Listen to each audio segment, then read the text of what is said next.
The heavy air of Washington, D.C. seemed to portend something that night in August 1974.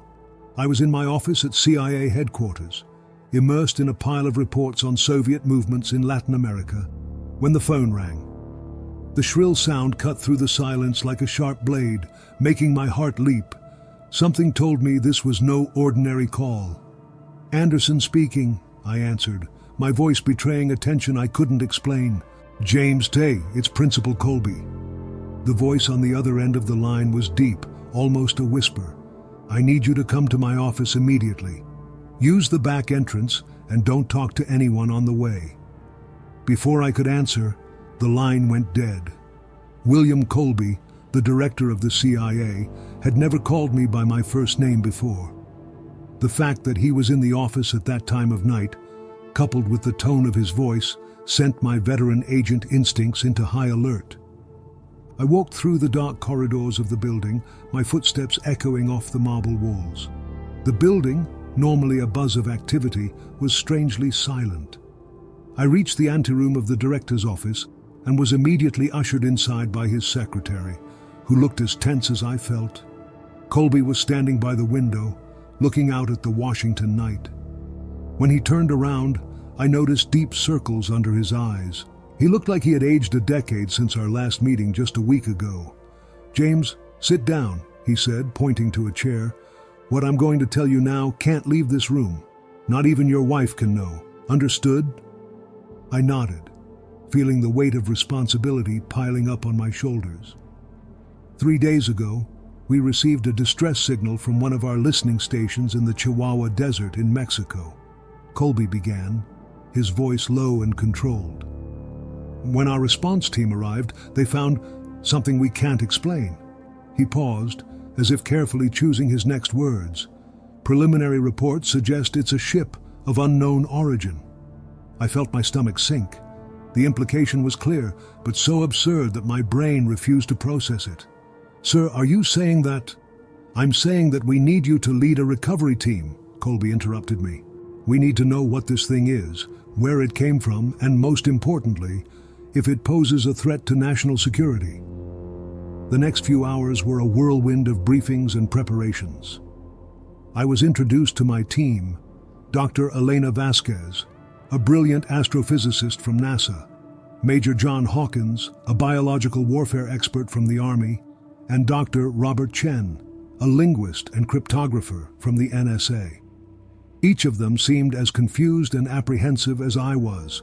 We left for Mexico that same evening on an unmarked military jet. During the flight, I reviewed the few details we had been given. The listening station had detected a radio anomaly 3 nights earlier. Hours later, all contact with the base ceased. When the response team arrived, they found, well, that's what we were going to find out. We landed at a secret military base in the mountains north of Mexico City just before dawn. The air was heavy with the smell of ozone, as if a storm was approaching. We were immediately taken to an underground bunker, where a Mexican colonel was waiting for us, his face a mask of concern. "Gentlemen, ma'am," he began, his voice hoarse with fatigue. "What you are about to see will change everything you think you know about our place in the universe." He led us down a long, dimly lit corridor to an observation room. Through thick glass, I saw something that made my blood run cold. It was a metal structure, about 15 meters in diameter, its surface covered in strange symbols that seemed to change and move under the light. "My God," whispered Elena next to me. "It's real." The colonel nodded somberly. "Yes, and that's not all. Come with me." He led us into another room, this one surrounded by medical equipment. In the center, on an examination table, was something that defied comprehension. It was humanoid, but clearly not human. Its skin was a pale gray, almost translucent, and its eyes, huge and lidless, seemed fixed on a distant point. "We found 3 of them," explained the colonel. 2 were dead on arrival. This one, well, we're not sure of his condition." I felt my head spin.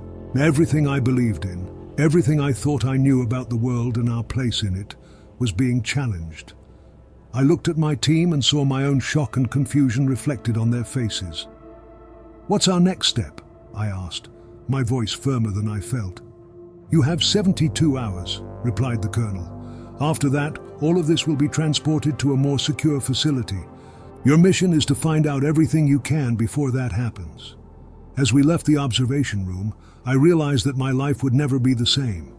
We were about to dive into a mystery that could change the course of human history. And I, James Anderson, a simple CIA agent, was at the center of it all. That night, lying in my bunk on the base, I couldn't sleep. My mind was filled with images of the ship, the creature, and unanswered questions. Who were they? Where did they come from? And most importantly, why were they here? As the darkness of the desert enveloped me, I couldn't help feeling that we were on the brink of something monumental, something that could be wonderful or terrible, depending on what we discovered over the next few days. Little did I know that the real horror was yet to come.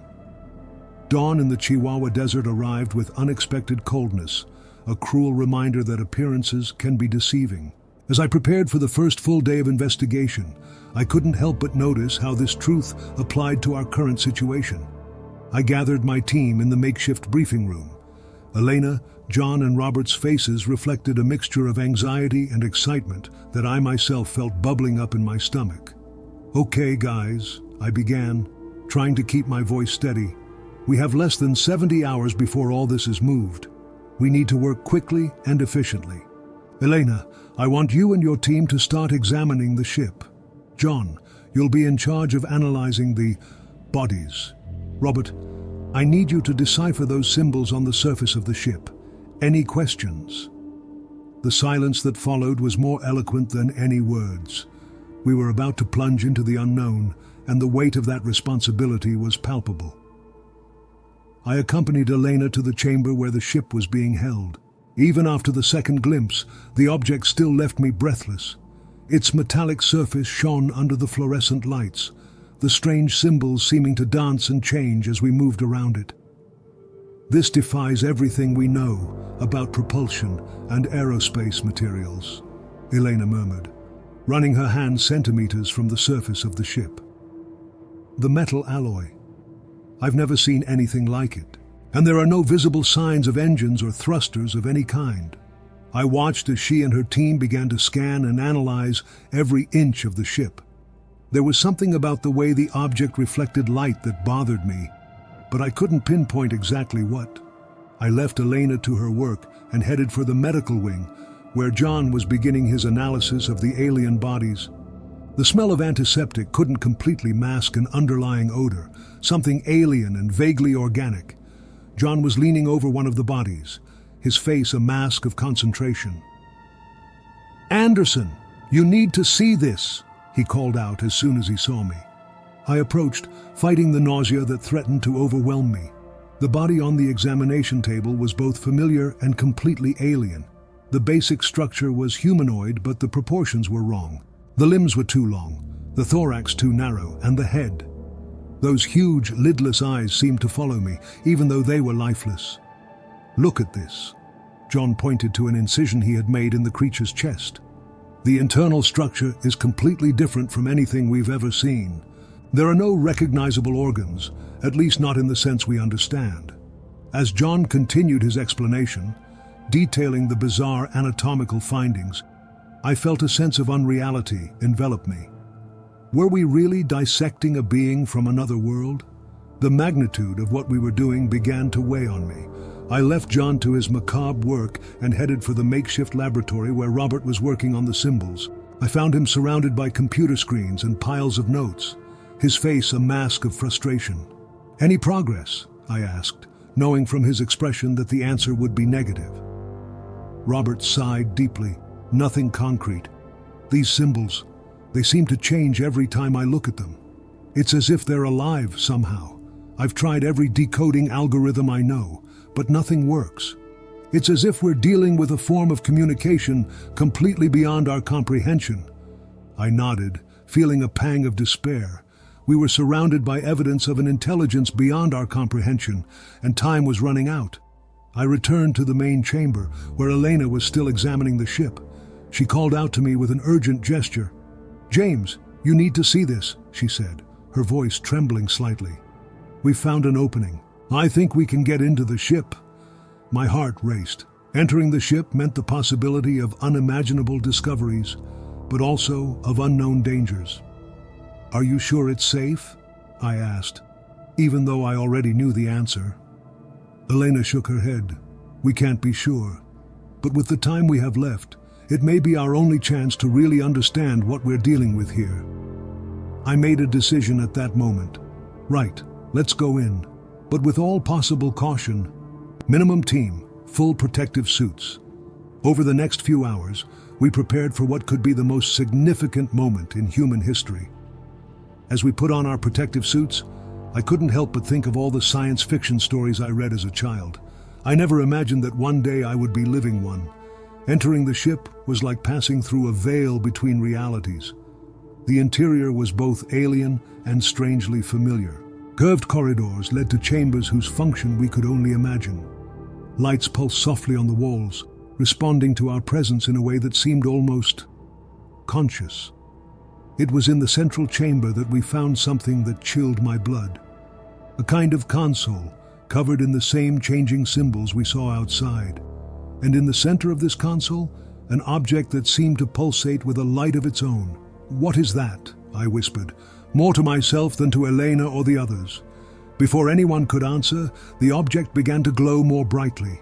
I felt a wave of energy pass through me, and suddenly my mind was flooded with images and sensations that weren't mine. I saw strange worlds, civilizations beyond my comprehension, and something else. Something terrible was approaching. A threat not just to us, but to the entire galaxy. When I came to, I was on my knees, panting. Elena and the others were looking at me with concern.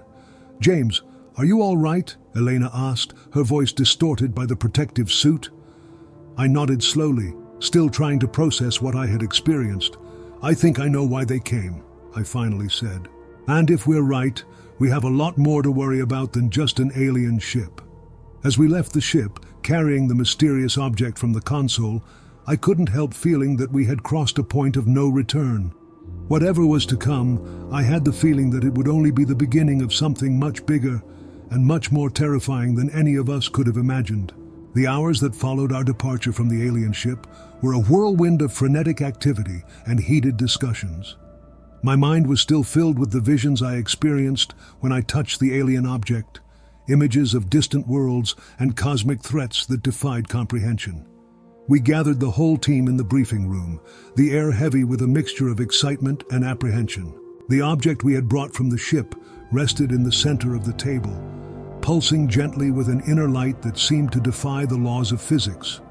"Right, guys," I began, my voice huskier than usual. "We need to understand what's going on here, and fast. Elena, what did you find out about the ship?" Elena leaned forward, her eyes shining with a mixture of fascination and fear. "James, that ship, it defies everything we know about aerospace engineering. The metal alloy it's made of doesn't match anything on our periodic table. And there's more. We've detected levels of quantum radiation that suggest it may be capable of, well, bend space-time." A stunned silence fell over the room. John was the first to break it. "What about the bodies? Well, they're even stranger. Their cellular structure is completely alien, literally. But the most interesting thing is this. I found traces of a type of radiation in the tissues that corresponds exactly to what Elena detected on the ship." Robert snorted, attracting our attention. "As for the symbols, I'm still stuck. But there's something. They seem to react to human presence in some way. It's as if they're trying to communicate, but on a level we can't fully understand." I nodded slowly, absorbing all this information. "What about you, James?" Elena asked softly. "What did you see when you touched that object?" I closed my eyes for a moment, the images coming back in a dizzying whirl. I saw worlds, entire civilizations, so advanced that they looked like magic. But I also saw something else, something coming towards us, something terrible. I described the visions as best I could, although words seemed inadequate to capture the true magnitude of what I experienced. When I finished, the silence in the room was palpable. "Do you think that's why they came?" John asked, his voice a whisper. "To warn us about this threat?" Before I could answer, a shrill alarm cut through the air. Red lights started flashing, and the voice of the Mexican colonel came over the loudspeakers. "Contamination alert! All employees are to proceed immediately to the quarantine area." We exchanged panicked glances before running into the corridor. Chaos reigned, with people running in all directions.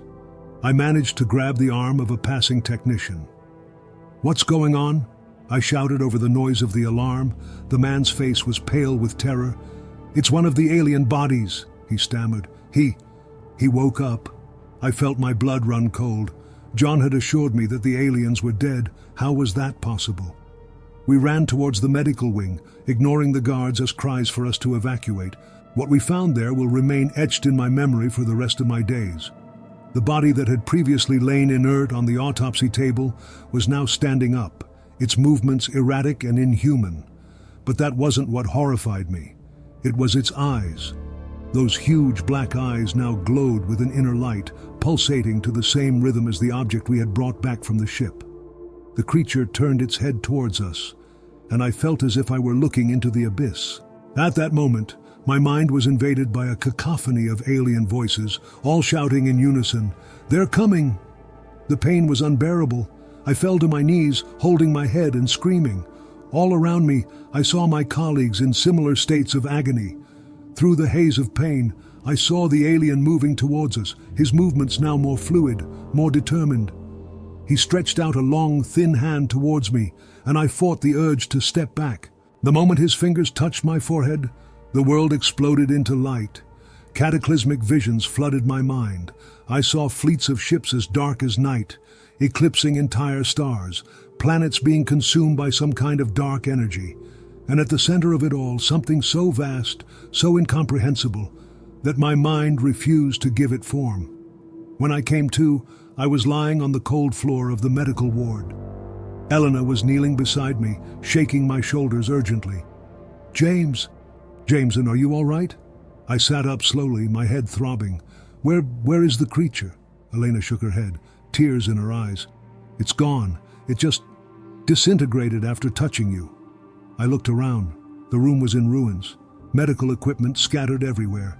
John and Robert were being attended to by doctors, both looking as disoriented as I felt. "James," Elena said softly, "what did you see?" I swallowed, the images still vivid in my mind. "The end," I whispered.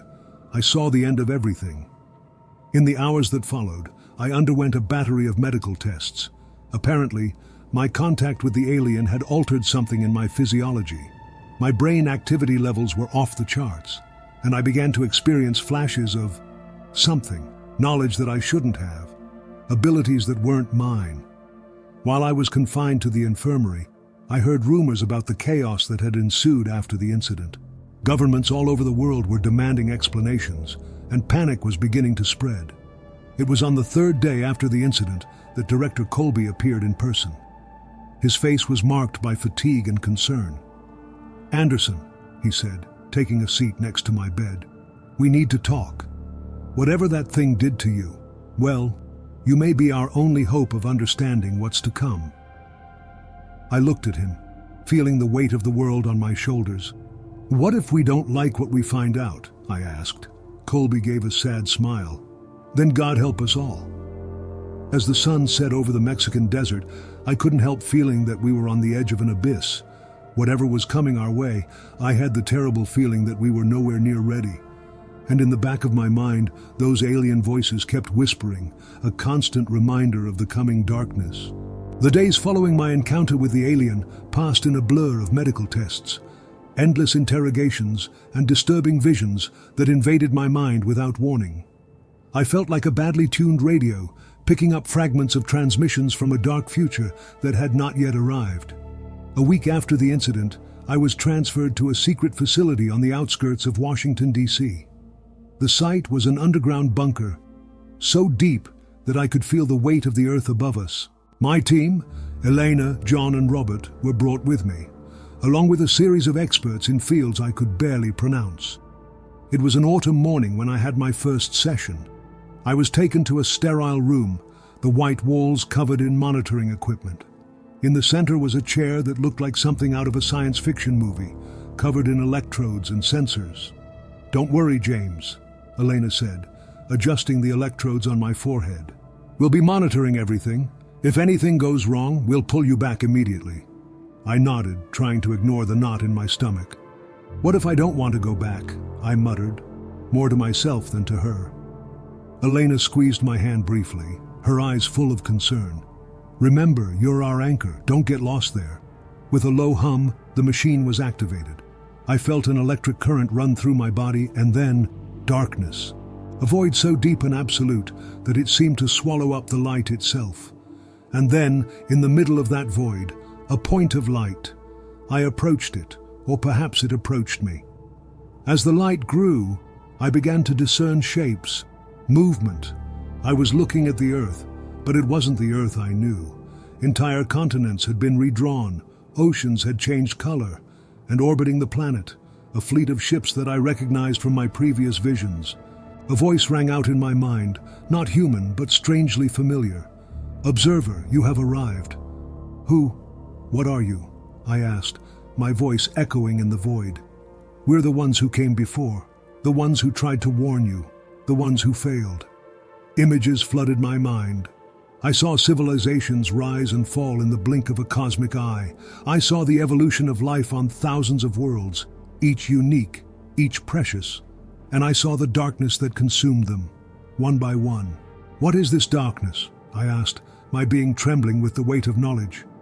"It is the end of all things, the devourer of light. We call it the void." More images. An entity vast beyond comprehension, swallowing galaxies whole. It wasn't evil, no more than a hurricane or an earthquake is evil. It was a force of nature on a cosmic scale, implacable and unavoidable. "Why are you showing me this?" "Because you're the last hope, the nexus of possibilities. In you, we see the potential to change what is to come."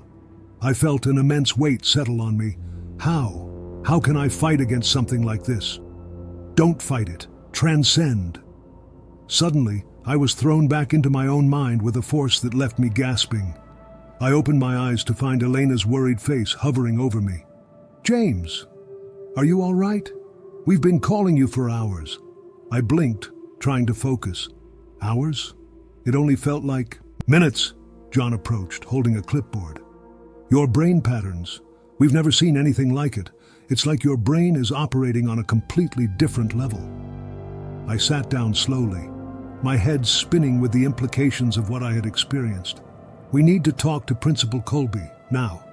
The next few hours were a whirlwind of meetings and heated debates. I tried to explain what I had seen, what I had learned, but words seemed inadequate to capture the magnitude of what we were facing. "So, let me get this straight," Colby said, massaging his temples. "There's a cosmic entity headed our way. Something that has already destroyed countless civilizations, and these aliens have come to warn us." I nodded. "Not just to warn us. They've come to prepare us." "Prepare us for what, exactly?" John asked, his voice laden with skepticism. I closed my eyes, letting the visions flow through me. To evolve, to become something more. The silence that followed was heavy, laden with implications. "James," Helena said softly, "what exactly are you suggesting?" I opened my eyes, staring at each of them. "I'm suggesting that we need to use the knowledge that the aliens left us. We need to find a way to transcend our current form. It's the only way we'll survive what's to come." The reactions were immediate and varied. Shock, disbelief, fear. But in some eyes, I saw something else. A spark of hope, of possibility. "This is madness," one of the generals present exploded. "We're talking about fundamentally altering the human species." "And the alternative is extinction," I retorted, my voice firmer than I felt. Colby stood up, his face a mask of determination. "Gentlemen, ladies, I know this sounds like science fiction, but if what Anderson is saying is true, we have no choice but to consider all the options." In the weeks that followed, our team worked tirelessly. We combined alien knowledge with our most advanced science, searching for a way to do the impossible. But as we progressed, I began to feel a growing weight on my chest. The visions were becoming more frequent, more intense. And in each one, I saw not only the future we were trying to avoid, but the paths that led to it. One evening, while working late in the lab, Elena found me staring into the void. "James," she called softly, "is everything all right?" I turned to her, feeling the weight of the knowledge I carried. "Elena, what if we're making a terrible mistake? What if, in trying to save humanity, we end up destroying everything that makes us human?" She sat down next to me, her eyes full of understanding. "It's a risk we have to take. The alternative is extinction," I added. "I know, but sometimes I wonder if maybe this isn't the natural destiny of all things." Elena took my hand, her touch anchoring me in the present. "We can't think like that. We have to believe that there's a purpose to all of this, that we were chosen for a reason." I nodded slowly, but in the depths of my being, a doubt persisted. As I looked out of the window at the night sky, I couldn't help but wonder, in our effort to save humanity, what exactly were we becoming? And more importantly, would we be able to live with the consequences of our actions? The months dragged by in a blur of frantic experiments, heated ethical debates and scientific breakthroughs that challenged everything we thought we knew about reality. Our team, now expanded to include the best scientists in the world, worked tirelessly to decipher the secrets left by the aliens and find a way to prepare humanity for what was to come. I saw myself at the center of it all, a nexus of possibilities, as the aliens had called me. My sessions continued, each one taking me deeper into the abyss of cosmic knowledge. Each time I emerged, I brought with me fragments of information that propelled our work forward, but also feelings of doubt and fear that threatened to consume me. It was on a cold winter's night that we had our first major breakthrough. Elena burst into my room, her eyes shining with a mixture of excitement and fear.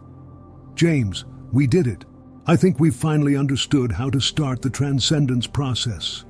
I followed her into the main laboratory, where the rest of the team had already gathered. In the center of the room, floating in a containment field, was a sphere of pulsating energy that seemed to defy the laws of physics. "It's a combination of alien technology and our advanced understanding of quantum physics," John explained, his voice trembling slightly. "In theory, it should be able to, rewrite our molecular structure on a fundamental level." I looked at the sphere, feeling a shiver run down my spine. "And what happens after that?" Robert shrugged, a gesture that seemed strangely inappropriate given the context. "Honestly, we have no idea. We're literally at the limit of human knowledge here." Colby, who had been watching silently from the corner of the room, finally spoke up. "How much time do we have before it's too late?" I closed my eyes, letting the visions flow. "Months, maybe, a year at most. The void is approaching faster than we thought." A heavy silence fell over the room. Finally, Elena spoke, her voice low but firm. "We need to test it, and I think we know who should go first." All eyes turned to me. I felt the weight of their expectations, their hopes, and their fears. I swallowed, aware that this could be the moment that would define the future of humanity. "I will," I said, my voice firmer than I felt. The next few days were a whirlwind of preparations. I was subjected to an endless battery of medical and psychological tests. Each member of the team came to speak to me individually, some offering words of encouragement, others expressing their doubts and fears. The night before the test, I met Elena on the terrace of the facility. She was looking up at the stars, her face a mask of worry. "Are you sure about this, James?" she asked softly. "We don't know what could happen. You could die," I added with a sad smile. "Or worse, I know. But if we don't, we'll all die anyway." Elena turned to me, tears shining in her eyes. I don't want to lose you." In that moment, I realized something that perhaps I had always known, but had never had the courage to admit. I pulled her close, our lips meeting in a desperate, passionate kiss. When we broke apart, I saw in her eyes the same mixture of love and fear that I felt. "No matter what happens tomorrow," I whispered, "this, us, is real." The morning came too quickly. As I prepared to enter the containment chamber, I looked at every face in the room. Colby, his expression a mixture of hope and guilt. John and Robert, both trying to maintain a professional facade, but unable to completely hide their nervousness. And Elena, her eyes never leaving mine, silently giving me strength. "We're ready to start," announced one of the technicians. I took a deep breath and entered the chamber. As the door closed, I heard Elena's voice over the intercom. "Remember, James, you're our anchor. Don't get lost." The energy field was activated, and I felt every atom in my body begin to vibrate. The pain was intense, beyond anything I had ever experienced. I screamed, my consciousness wavering between this world and something else. I saw flashes of the past and the future. I saw the Earth as it was billions of years ago, and as it would be millennia in the future. I saw alien civilizations rise and fall, and in the midst of it all, I saw the void, its incomprehensible vastness drawing inexorably closer. And then, silence, peace, a feeling of unity with everything that existed. When I opened my eyes, the world seemed different, more vivid, more real somehow. I could see the waves of energy flowing through everything. I could feel the thoughts and emotions of everyone around me. "James?" Elena's voice sounded distant, as if from another world. "James Ray, are you okay?" I looked down at my hands, seeing them glow with an inner light. "I think so," I replied, my own voice sounding strange to my ears. "I feel different." The chamber doors opened, and I took a step outside. Everyone instinctively stepped back, their eyes wide with astonishment and fear. "My God," whispered John, "it worked." I looked at my reflection in one of the monitoring screens. My eyes shone with a supernatural light, and my skin seemed to emanate a soft glow. I was still myself, but I was also more. "What do you feel?" asked Colby, his voice trembling slightly. I closed my eyes, letting my expanded consciousness explore. "I can feel everything, the Earth, the stars, the whole universe, and I can feel the void approaching. We have less time than we thought." Elena stepped forward, hesitantly. "James, are you still yourself?" I looked into her eyes, seeing the fear and hope fighting inside her. "Yes," I replied softly. "I am me, only more." At that moment, I knew we had crossed a threshold. Humanity had taken its first step towards transcendence. But as I looked at the faces around me, I couldn't help wondering at what cost. And more importantly, would it be enough to save us from what was to come? The days following my transformation were a whirlwind of discoveries and radical changes. My new form of existence allowed me to perceive and interact with the universe in ways that would previously have been unimaginable. Every atom, every wave of energy, every thought, everything was connected in a cosmic web of dizzying complexity. But with this new power came a crushing weight. I could feel the void approaching, its presence a black hole in the tapestry of the cosmos, swallowing everything in its path. Time was running out faster than we had anticipated. "We need to speed up the process," I insisted during an emergency meeting with Colby and the team. "We don't have another year. We barely have a few months." Elena, who had remained close to me since my transformation, despite the obvious fear in her eyes, spoke up. "But James, we don't know if it's safe. You're the only one who has successfully gone through the process. The other volunteers..." She didn't need to finish. I knew it. Of the 10 volunteers who had attempted the transformation after me, only 3 had survived. And even those were changed, not in the same way as me. "We have no choice," I replied, my voice carrying an echo of power that still frightened me. "If we don't do this, we'll all die anyway." Colby nodded slowly. "I'll talk to the president. We'll need authorization on a global level for this." The following weeks were a frenzy of global activity. Governments around the world were informed of the situation. Mass panic broke out when the news leaked to the public. Religions went into crisis, some proclaiming the end times, others declaring me a false prophet. I spent most of that time in deep meditation, searching the vastness of the cosmos for any information that could help us. It was during one of these sessions that I had the vision that would change everything. I saw the Earth, bright and blue, surrounded by a network of pulsating energy. It was as if the entire planet was wrapped in a cocoon of cosmic power. And in this cocoon, I saw humanity evolving, transcending its physical form into something more. When I emerged from the vision, I knew what we needed to do. We can't do this individually, I explained to the assembled team. We need to transform the entire planet at once. The silence that followed was deafening. It was John who finally spoke up. James, you're talking about fundamentally altering the entire human species without their consent. That's the only way we'll survive, I added. I know it sounds crazy, but it's our only chance.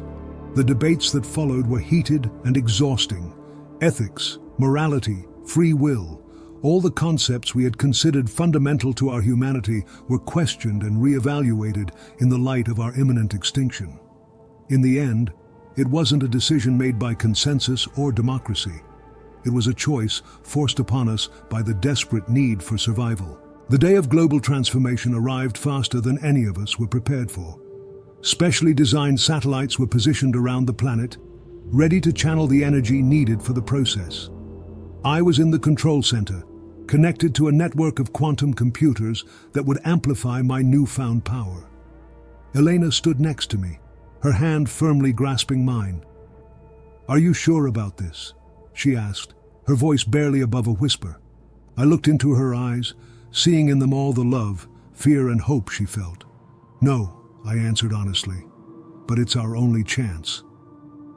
With a final nod from Colby, we began the process. The pain was beyond anything I had ever experienced. It felt as if every atom of my being was being torn apart and remade. Through our connection, I could feel the agony of billions of human beings going through the same transformation. For a terrible moment, I thought I had made a catastrophic mistake, that I had condemned all of humanity to an agonizing death. And then, transcendence. Humanity's collective consciousness expanded, merging with the very fabric of the cosmos.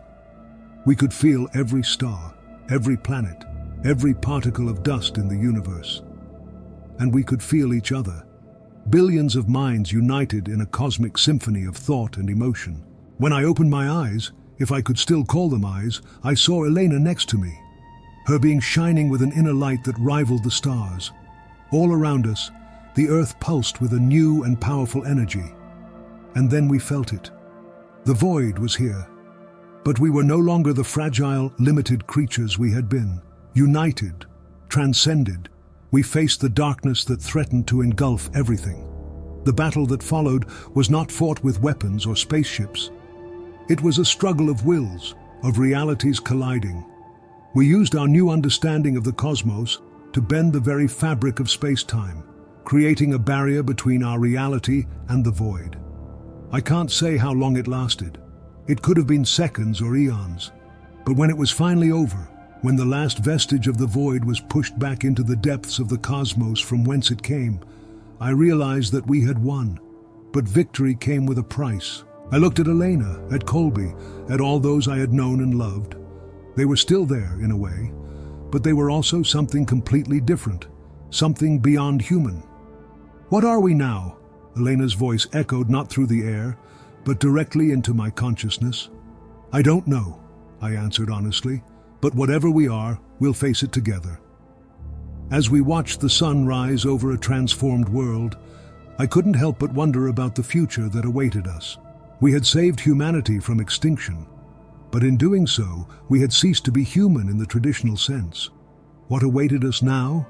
What new frontiers would we explore? What new challenges would we face?